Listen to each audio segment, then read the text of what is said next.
नमस्कार दोस्तों, मेरा नाम है डॉक्टर सचिन देव और आप सभी का स्वागत है मेरे इस YouTube चैनल पर। दोस्तों आज की वीडियो है बड़ों को लेकर के, एक मोटिवेशनल वीडियो बना रहा हूं। इसमें मैं बता रहा हूं कि जो बच्चे होते हैं अपने बड़ों से कैसे किनारा करना शुरू कर देते हैं, कैसे उनसे अलग हो जाते हैं जब उन्हें ज़रूरत होती है और वो उनका साथ छोड़ देते हैं।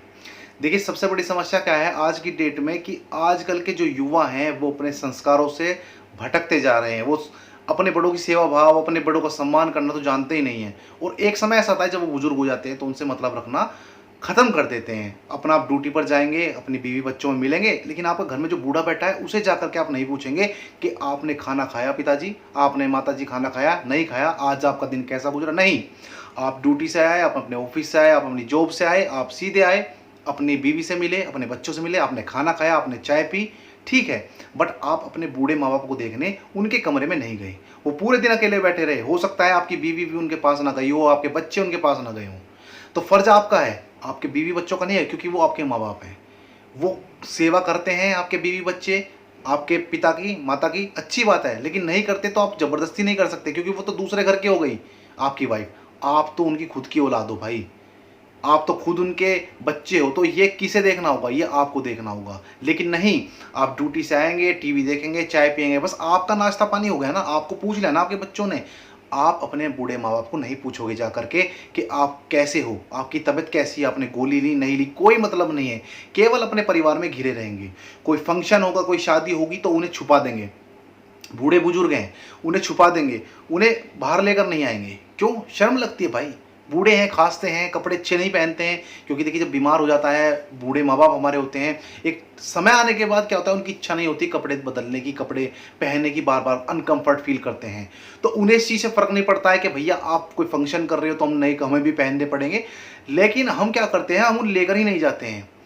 घर में प्रोग्राम है, घर में फंक्शन है, उन्हें अलग बैठा रखा है। अगर वो हमारे मेहमान के सामने आएंगे तो भाई हमारी बेइज्जती हो जाएगी। ये चीज़ हम सबसे ज़्यादा डरते हैं और कहीं किसी जगह लेकर के भी नहीं जाते हैं।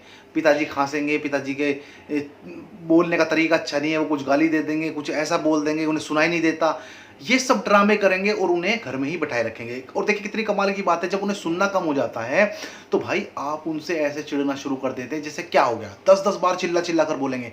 लेकिन वहीं अगर आपकी औलाद, जब छोटा सा बच्चा था आपका, तब उसे कुछ सुनाई नहीं देता था तो आप उसे बड़े बड़े प्यार से कहते, बेटा ये क्या, बेटा ये क्या, बेटा ये चीज़ है, बेटा ये चीज़, 10-10 बार उसे बता रहे हो अपने बच्चे को छोटे। लेकिन जब आपका माँ बाप पूछ ले, हवा सन्न हो जाती है। क्यों क्यों पूछ लिया दोबारा? बहरे हो क्या? सुनता नहीं क्या? एक मशीन लाकर भी देने में आपको आलस आता है। मशीन लाकर दी तो उसका फिर सेल नहीं ला के देंगे। मशीन और सेल ला के दे दी तो उससे क्या, उसे बताएंगे नहीं उसे कैसे यूज़ करनी है। भाई आप टेक्नोलॉजी जानते हो, आपके माँ बाप नहीं जानते भाई। आज हम लैपटॉप अच्छे से चला लेते हैं, मोबाइल अच्छे से चला लेते हैं। हो सकता है आने वाले समय में कोई ऐसी टेक्नोलॉजी हो जिसे हम यूज़ ना कर सकें, और हमारे बच्चे हमें 4 बात हमें बता दें, कैसा लगेगा? अपने ऊपर भी तो लेकर के देखो। आज वो बुजुर्ग हैं बेटा, कल आप भी बुजुर्ग हो गए। अमृत जल पीकर नहीं आए हो आपके, वो बुजुर्ग है वो तो मर जाएंगे बूढ़े के, हम जवान के जवान रहेंगे। हमारे में ऐसे बल, ऐसी ताकत रहेगी। गलत फहमी में जी रहे हो।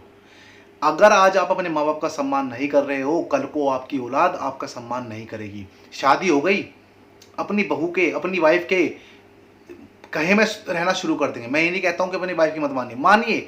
लेकिन अगर आपकी वाइफ आपको अपने माँ बाप से हटाने के लिए बोलती है, कुछ सिखाती है, तो आप उसकी क्यों मानते हो? 20-25 साल आप अपने माँ बाप के साथ रहे, आपने उनकी एक नहीं सुनी, उनके संस्कार आपके अंदर नहीं आए। शादी को 1 साल हुआ और आप उसकी मानना शुरू कर देते हैं। अलग रहना, न्यारा, जी मैं न्यारा हो जाता हूँ। न्यारा का मतलब होता है देखिए, सेपरेट हो जाना, अलग हो जाना अपने माँ बाप से। हम तो न्यारा हो जाएंगे जी।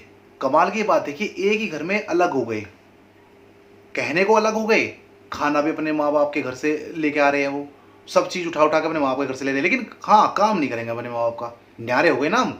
कमाल के न्यारे हैं कि घर में तो उसी में रह रहे हैं, उनके में ही किराया नहीं दे रहे हैं, खाना पीना सब बरत रहे हैं उनका, लेकिन काम अगर उनका कुछ करना पड़ जाए, उन्हें दवाई दिलानी पड़ जाए, हम तो न्यारे हैं जी।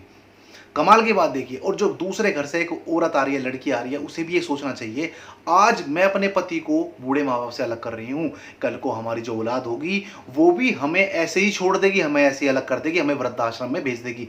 आप मुझे ये बताइए कि शादी से पहले, शादी के बाद ही ऐसा क्या अंतर आ जाता है एक लड़के की नज़र में? शादी से पहले वो माँ बाप के साथ खुश था, शादी होते ही उसे क्या दिव्य ज्ञान प्राप्त हो गया कि अपने माँ बाप से चिढ़ना शुरू कर देता है। भाई अगर आज आप अपने माँ बाप की सेवा नहीं कर रहे हो तो कल को ये उम्मीद मत करना जो आपकी औलाद होगी वो आपको कुछ खाने पीने को, आपको कुछ कपड़े पहनने को देगी, आपके पैर दबाएगी। गलत फहमी है भाई, गलत उसमें जी रहे हो आप। कोई सेवा कोई कुछ नहीं होगा। ये स्वर्ग नरक ऊपर मत देखो कि स्वर्ग देखा ऊपर नरक देखा नीचे, सब इसी धरती पे है। अच्छे कर्म करोगे अच्छा फल मिलेगा, बुरे कर्म करोगे यहीं भुगत के जाओगे। स्वर्ग नरक अलग कुछ नहीं होता है। और यहाँ तक तो ठीक है, लेकिन मैंने देखा कि कुछ बच्चे जो होते हैं विदेश चले जाते हैं, बूढ़े माँ बाप अपने यहीं रह जाते हैं एक किराएदार बनकर अपने घर में, और बच्चे बहू बेटे पोते पोती सब अपना घर छोड़ करके वहाँ पर विदेश चले जाते हैं, सेटल हो जाते हैं। कोई दिक्कत नहीं है भैया, अपने माँ बाप को भी ले जाओ। अगर आपकी जॉब बाहर लग रही है, आप कामयाब हो रहे तो कोई नहीं चिढ़ रहा, आपके माँ बाप आपसे नहीं चिढ़ रहे, आपके माँ बाप आपसे दुखी नहीं है, लेकिन अपने माँ बाप को भी तो ले जाओ अपने साथ, क्या दिक्कत है उसमें। तो ये चीज़ देखे वो वहीं पड़ा हुआ है। ऐसे बहुत सारे केस है, आपने भी सुने होंगे कि जी माँ बाप, बूढ़े माँ बाप उसी मकान में मर गए, किसी ने फ़ोन करके भी नहीं पूछा। बेटे की फ़ोन की उम्मीद लगाए बैठे रहते हैं कि बेटे का फ़ोन आएगा, माँ इंतज़ार तकती रहती है कि मेरा बेटा आएगा, बाप इंतज़ार करता रहेगा कि मेरा बेटा मेरा सहारा बनेगा। बुढ़ापे में जब उनको ज़रूरत होती है अपने बच्चों की, तभी आप उन्हें छोड़ देते हैं। और कमाल की बात यह है कि ज़रा ज़रा सी बात पर उन्हें टॉर्चर ताने कसे जाते हैं। कुछ बात हो गई, कहीं कुछ काम कर दिया, ये क्यों कर दिया तुमने, तुम्हें दिखाई नहीं देता, तुम्हें सुनाई नहीं देता, यार तुम तो पागल हो, तुम्हें बुढ़ापा आ गया, तुम तो बिल्कुल ही बेकार हो, भगवान बुढ़ापा किसी को ना दे। यार वो अपनी मर्जी से बूढ़े हुए हैं क्या? क्या हम लोग चाहते हैं कि हम बूढ़े हो जाएं? नहीं चाहते ना। हमारे माँ बाप ने भी नहीं चाहा था कि हम बूढ़े हो जाएं, हमारे माँ बाप ने भी नहीं चाहा कि वो हमारी सुने। उनके जी से पूछ कर देखिए, उनके दिल से पूछ करके देखिए कितना जोर पड़ता है, कितना दुख होता है उन्हें अंदर से कि वो आप जैसे नालायक औलाद की सुनते हैं। आज आपको पालते पोसते, हमारे माँ बाप ने हमारे लिए कुछ नहीं किया। बड़े वैसे ही हो गए भाई, धरती पे पैदा हुए थे, बड़े ही पैदा हुए थे, और तुम्हारी बहू ने, तुम्हारी वाइफ ने, तुम्हारी पत्नी ने ही पैदा करके तुम्हें घर से लेकर आई थी, अपने पीहर से, अपने मायके से। तो कमाल की बात देखिए भाई, उनके उस प्रयास को, उनकी मेहनत को आप एकदम से नेगलेक्ट कर देते हैं। ऐसा मत करो। वो भी आपसे कुछ उम्मीद करते हैं। जवानी जब तक रही, जब तक रिटायरमेंट नहीं हुए थे, ये जो भी खेती करते हैं आपके माँ बाप, जो भी वो कर सकते थे बुढ़ापे तक, वो आपके लिए उन्होंने किया। अब उनके हाथ पैर टिक गए तो उम्मीद वो ये करते हैं अपनी औलाद से कि अब आप उनकी करो। हर माँ बाप जो चाहता है, देखिए मैं हूँ, आप हो, कोई भी ये चाहता है कि हमारी औलाद हो। वो इसलिए नहीं कि हमें उसे काम करवाना है, मुझसे नौकर बना के नहीं। हम ये चाहते हैं कि बुढ़ापे में हमारा वो सहारा बने, हमारे बुढ़ापे की लाठी बने। लेकिन वही लाठी कब हमारे ऊपर पड़ जाती है वो हमें पता नहीं चलता है। क्या संस्कारों में कमी रह जाती है, क्या चीज़ ऐसी हो जाती है, वो समझ से बाहर हो जाता है। इसलिए मैं ये कहूँगा कि जो आजकल की पीढ़ी है वो अपने बच्चे को ज़रूर समय दें, उन्हें संस्कार दें। क्योंकि कल अगर आप बूढ़े होंगे और आप उन्हें संस्कार नहीं देंगे तो वो आपकी सेवा, आपका सम्मान नहीं करेंगे, वो आपसे प्यार नहीं करेंगे। आप संस्कार देंगे, आप उन्हें सिखाएंगे चीज़ें, तो वो ज़रूर आपकी बात सुनेंगे, आपकी बात मानेंगे। तो ये चीज़ आप ध्यान रख के संस्कार लेकर के चलेंगे, संस्कार देंगे तो आगे तक कामयाब रहेंगे, आगे तक आप काम आएंगे आपके। वरना तो भैया खाना भी आपको नसीब नहीं होगा। खाना बना लेते हैं अपने लिए तरह तरह के पकवान, हर तरह के। बूढ़े माँ बाप बैठे हुए खांस रहे हैं अपने कमरे में, उन्हें जाके पकड़ा दी सूखी रोटी, घी भी नहीं लगाया, खत्म हो गया भाई घी। कहने को आप करोड़पति लखपति हो, लेकिन माँ बाप के लिए थोड़ा सा घी भी नहीं है रोटी चुपड़ने के लिए, सब्जी में डालने के लिए। और उस माँ बाप ने, जो बूढ़े माँ बाप बैठे हैं, उन्होंने अपना मुंह से निवाला निकाल करके छोड़ करके आपको निवाला खिलाया, आपको भूखा नहीं रहने दिया। एक कहावत कही जाती है कि माँ खुद गीले में सोती है और बच्चे को सूखे में सुलाती है। आप देखा होगा आपने, जब बचपन में बच्चा छोटा होता है तो बाथरूम अगर कर दे, टॉयलेट अगर कर दे, तो माँ उसे उठाकर सूखी जगह पे लिटा देती है और खुद उस गीली जगह पर लेट जाती है। आप उसके उस बलिदान को मत भूलिए, आप उस चीज़ को मत भूलिए कि आपके माँ बाप को कुछ चीज़ों की ज़रूरत थी, लेकिन उन्होंने अपनी इच्छाओं को मारा, आपको कामयाब किया। और आज आप बड़ी जल्दी कह देते हैं भाई हमारे माँ बाप ने हमारे लिए क्या किया। कहने को आप कुछ भी कह सकते हो भाई, कहने को आप भगवान पर भी दोष लगा सकते हो। भगवान को भी आजकल लोग गाली देते हैं, तो माँ बाप तो क्या हुए भाई, धरती पर माँ बाप ही आपके भगवान हैं। देखिए भगवान आपको खुशी देने के लिए बार बार जमीन पर नहीं आ सकते, वो आपके सामने नहीं आ सकते, इसीलिए भगवान ने माँ बाप बनाए। माँ बाप भी भगवान का ही रूप है। माँ बाप आपको हर खुशी देने की कोशिश करेंगे। देखिए बोला जाता है माँ बाप का दर्जा भगवान से ही बड़ा होता है। क्यों? क्योंकि भगवान हमें दुख भी देता है और सुख भी देता है, दोनों चीज़ें कंटिन्यू होती हैं। लेकिन आपके माँ बाप आपको केवल और केवल सुख देते हैं। वो कभी नहीं चाहते कि आपकी आंखों में आंसू आए उनके जीते जी रहते हुए। कोई माँ नहीं चाहती, कोई बाप नहीं चाहता कि उनकी औलाद दुखी हो। आप आज भी रो करके, हाथ जोड़ करके उससे कुछ मांगोगे, वो तुरंत दे देंगे। अपनी प्रॉपर्टी आपके नाम कर देंगे। अब बहुत से बच्चे तो इसीलिए अपने माँ बाप की सेवा करते रहते हैं कि उन्हें लालच रहता है कि प्रॉपर्टी मिल जाए। कमाल की बात है यार, वो सेवा भाव नहीं है, उनके मन में सम्मान संस्कार नहीं है, केवल और केवल प्रॉपर्टी के लालच में वो उनकी सेवा करते हैं। क्यों भाई? कल को आपकी औलाद भी इसी तरह करेगी, कैसा लगेगा? आपको घर से निकाल दे, कैसा लगेगा? बहुत से साइन करा लेते हैं, अंगूठे लगा लेते हैं, ज़मीन जायदाद अपने नाम करा लेते हैं और माँ बाप को दुख देते रहते हैं। क्यों भाई? तो इतना समाज दूषित हो चुका है, औलाद इतनी नालायक हो चुकी है। आज बेटे ने बाप को मार दिया, बेटे ने माँ को मार दिया, शराबी था, पैसे नहीं मिल रहे थे, मौत के घाट उतार दिया। तरह तरह की घटनाएं आपके सामने आती रहेंगी। तो क्या उनका सम्मान होना लाजमी नहीं है? क्या उनका सम्मान नहीं होना चाहिए? जो आज आपके माँ बाप बूढ़े हो चुके हैं, आज उन्हें आप ताने मारते हो ना, ये बुढ़े बुढ़िया, दिमाग खराब कर दिया, इन्होंने खून पी लिया। जब वो जवान थे और आप बच्चे थे, वो आपके लिए पता नहीं क्या क्या चीज़ें करते थे। अपने सारे शौक जो थे उनके, वो सारे ख़त्म करके उन्होंने आपको नए नए कपड़े ला के दिए, अच्छा खाना ला के दिया, अच्छी परवरिश दी, अच्छी पढ़ाई दी, एक रहने को घर दिया। वो सारी चीज़ आपके लिए की, लेकिन आपने क्या हुआ, सब पर पानी फेर दिया। उनसे पूछो माँ बाप की कीमत, जो अनाथ होते हैं, जो सड़कों पर कूड़ा उठाते फिरते हैं, उनसे माँ बाप की कीमत पूछो। टाइम के टाइम बस बोलते हैं हम तो अपने माँ बाप की सेवा करेंगे, हम तो अपने माँ बाप की सेवा करेंगे। सेवा कब करोगे भाई? सुबह से शाम तक तो आप ड्यूटी पे रहते हो, सेवा किस टाइम कर लोगे आप? तो ये जो दिखावा, ये नाटक है, ये मत करो। मरने के बाद भाई माँ बाप मर जाते हैं तो तेहरी करते हैं धूमधाम से।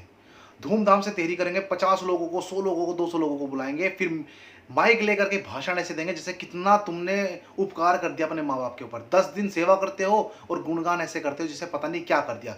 20-30 साल तुम्हारे माँ बाप ने तुम्हें पाला, उन्होंने तो कोई बखान नहीं किया, और 4 दिन सेवा कर ली, लास्ट टाइम पे तुमने माइक लेकर के अपने गुणगान गाने शुरू कर दिए। देसी घी के लड्डू बनते हैं भैया, मंडपों में तेहर भी होती हैं। ये कितना दूषित हो चुका है आपका वातावरण, आपका माहौल कितना दूषित हो चुका है। जीते जी आपने कोई सेवा नहीं करी। अरे जीते जी करी ना बात, मरत पिता को दाल और भात, यानी मरने वाले माता पिता को दाल और भात, यानी चावल और दाल आप दे रहे हैं। लेकिन जीते जी जो माता पिता थे आपके, उनसे आपने बात भी नहीं कही सीधे मुंह। नाटक क्यों करते हो फिर तेरहवीं करने का? ये सब दिखावा है। जीते जी आप अपने माँ बाप की कोई सेवा नहीं करते हो। बुखार आ जाएगा माँ बाप को, आप जाकर के नहीं पूछोगे। गोली दे दी थी सुबह, शाम को आके फिर एक गोली दे दी। लेकिन ये नहीं पूछेंगे बैठ के कोई दर्द हो रहा है, दिक्कत हो रही है, खाना खा लिया, पी लिया, सो लिया, कोई और दिक्कत तो नहीं है? नहीं, क्योंकि मैं तो अपने बीवी बच्चों में खुश हूं ना। एसी चला करके सो रहा हूँ, वो पंखे में लेटे, मुझे क्या दिक्कत है? मेरा होना चाहिए, मेरी औलाद मेरा कर दे, मुझे अच्छा लगता है, लेकिन मैं अपने माँ बाप की नहीं करूँगा। देखिए कमाल की बात क्या होती है, हमारे अंदर क्या गलतफहमी होती है, जैसे मैं हूँ और मेरे बच्चे भी बड़े हो चुके हैं, मैं भी एक एजिड स्थिति हूँ 50 साल का, और कोई मेरे 80 साल के बुजुर्ग माता पिता हैं। तो अगर मेरे बच्चे मेरी सेवा कर रहे हैं तो मैं बड़ा खुश हूँ, भाई मेरे बच्चे सेवा कर रहे हैं, बच्चों को सेवा करनी चाहिए, ये वो सब कुछ। लेकिन मैं अपने 80 साल के बुजुर्ग माता पिता की सेवा कर रहा हूँ क्या? मैं नहीं कर रहा भाई। तो मेरा कोई देखने वाला नहीं है। तो भाई कमाल की बात है कि अपना मत देखो, अपने बुजुर्गों को भी देख लो, वो आपकी सेवा कर रहे हैं, अच्छी बात है, लेकिन तुम शर्म से डूब मरो कि तुम अपने माँ बाप की सेवा नहीं कर रहे हो। तो भाई अपने माँ बाप की सेवा करो, पुण्य कमा लो, वही धरती पर भगवान का रूप है। स्वर्ग नरक यही है, कहीं और नहीं मिलेगा। माँ बाप की सेवा करोगे स्वर्ग मिलेगा। तुम्हारी औलाद तुम्हारी सेवा कर रही है, अच्छी बात है, वो अपने कर्म सुधार रहे हैं, तुम क्यों नहीं सुधार रहे अपने माँ बाप की सेवा करके? तुम अपने क्यों कर्म खराब कर रहे हो? दोस्त, सेवा करो अपने माँ बाप की, इसी जन्म में स्वर्ग मिलेगा। सही बता रहा हूँ, अपने जीवन को आप अच्छे से काटोगे, कोई दिक्कत आपको नहीं होगी। माँ बाप का आशीर्वाद लेकर चलो, कभी कोई दिक्कत नहीं आएगी। घर से निकलो तो अपने माँ बाप के पैर छू के निकलो, सारी मुसीबतें टल जाएंगी, कभी कोई दिक्कत नहीं आएगी। माँ बाप की भगवान की तरह पूजा करो, कभी कोई दिक्कत नहीं आएगी। उम्मीद है ये वीडियो पसंद आई होगी। अगली वीडियो में जल्दी मुलाकात होगी, तब तक स्वस्थ रहें, मस्त रहें, तंदुरुस्त रहें। आपका दिन शुभ हो। नमस्कार, धन्यवाद।